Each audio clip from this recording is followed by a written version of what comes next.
আসসালামু আলাইকুম। আজকে আমি সেরেলাক্স বানাবো।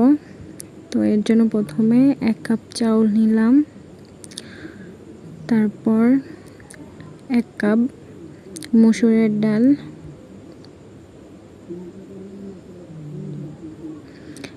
1 কাপ মুগ ডাল, তারপরে 1 কাপ পোলার চাউল,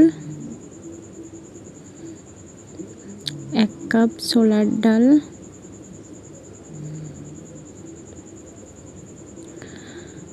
এরপরে নিব 1/2 কাপ সাবুদানা,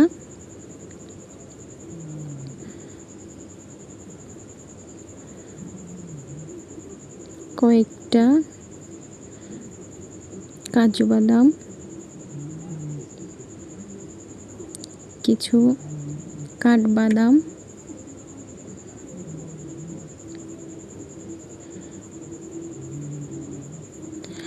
চীনা বাদাম,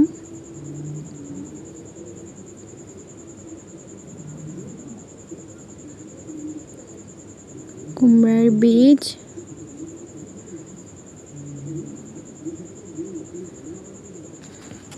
কিশমিশ,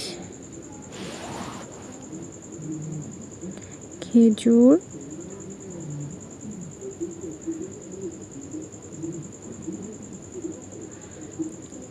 দুটো এলাচ, একটা দারচিনি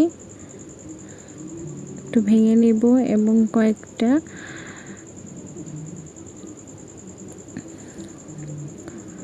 ভুট্টা, সব কিছু একসাথে মিক্সড করে নিব। মিক্সড করে এগুলো ভেজে নেব।